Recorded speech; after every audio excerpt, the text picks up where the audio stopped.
Now, when did Louise Lasser enter the picture? Well, she was always in the picture. I mean, she was the quintessential Mary Hartman. I mean, she was Mary Hartman. Louise Lasser is very quirky. The difference between Mary Hartman, the character, and Louise Lasser is that Louise Lasser is brilliant. She's brilliant, but she's very quirky. And at that time, she really felt that she had to be talked into it. I don't think she really wanted to do it, and I think she told Norman at the time she didn't get it, except that when she did commit to it, something happened. I mean, she became Mary Hartman. She created that crazy little girl look with the wig that she wore, the hair with the braids, and that puffy little house dress that she wore, and that slow way of talking, and she was marvelous, just marvelous. Now, when you came on to Mary Hartman, was she already cast as Mary Hartman? Oh yeah, yeah. Well, yes, I think I think Norman had a commitment from her. I can't imagine that show without Louise Lasser. Can you? I mean, she was Mary Hartman. Did you meet with her when writing? Oh, sure. I was on the set a lot. There wasn't much rapport between us. I don't know why. She liked Daniel Gregory Brown. They were both pretty neurotic. I'm too wholesome, I think. Let's talk about some of the other characters on the show and how this all worked.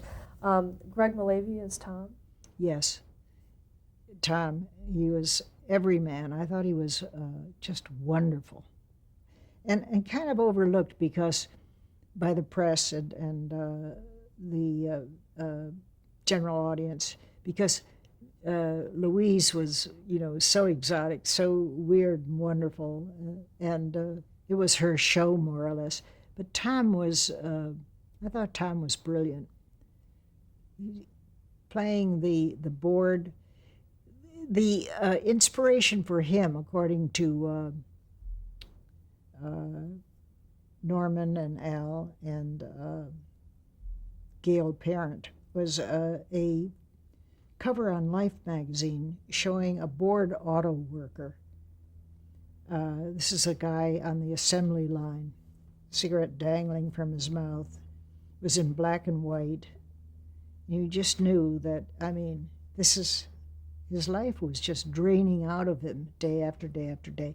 And that's the character of Tom, who, was a star on the basketball team in high school. Never won a game, but at least he was the star. And always wore his high school jacket and his baseball cap, and lived this life of frustration. Claudia Lamb as Heather. Oh, Claudia Lamb. That was so funny. I mean, Gail Parent had not come up with the child. She knew that they should have a child, but she hadn't come up with what sex it should be. We decided it should be a girl, and Claudia Lamb was so good in the part. I mean, she just such a brat. I mean, she's just someone it's very hard to love, but it's also easy to understand her. I mean, talk about alienation. She was just miserable, a miserable kid. And she was played beautifully by Claudia.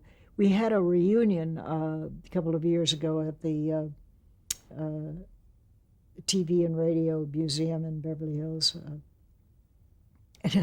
There's Claudia, this 30-year-old woman that's rather portly, and I remember Claudia as being this stick-thin kid, sort of ugly, with the big glasses, and it's really she was wonderful on the show. Talk about Mary Kay Place as Loretta Haggard. Ah, terrific, just wonderful. I love Mary Kay Place. She was wonderful. What a character. She probably is my favorite character on the show. Just sunny and bright, and everything's going to be okay no matter what misfortune hits her. A wonderful character. And her husband, played by Graham Jarvis, that we had envisioned her husband as a hunk, really good-looking young guy who is a friend of Tom's on the assembly line. And it was Norman who came up with the idea of casting him as an older guy going slightly bald. It was a perfect idea because obviously he's a real sexy guy and great in bed, because they were always showing either before or after, or sometimes the start of, but in 76 she didn't do the whole thing. Dodie Goodman is Mary's mother. Dodie Goodman. Dodie Goodman was probably a little stereotypical. She was fine, not one of my favorites, and I don't think she was one of. I don't think either of Mary's parents was one of Norman's favorites, because he got rid of Phil Bruns fairly quickly in the first year. But they were the parents, and Dodie was the sort of totally out of it. She played it beautifully, but if we did have any stereotypes, she was probably the dumb stereotype that I'm not too crazy about. But not that she didn't play the part well, she did. Deborah Lee Scott as Kathy Shaw. Deborah Lee Scott with the overbite, the sexy sister. She was just fine. She was. We had a lot of fun with her. She was just terribly promiscuous, long before Sex in the City. She'd be a good candidate for Sex in the City. Sex in the Small City. Victor Killian as Grandpa Lark. Victor Killian, a lovely, poignant figure. He was our creation. Norman wanted, I think it was my idea to have a flasher in the first week of the show, and Norman's idea to make it Mary's father. But I thought, no, that's cutting it too close. I mean, that's not very funny to have a middle-aged guy, a flasher, but making the almost, well, he doesn't have Alzheimer's, but he's getting close to it, to have the forgetful grandfather, the flasher. But he was a very poignant character, the one I think that the character of Mary Hartman felt closest to in the family.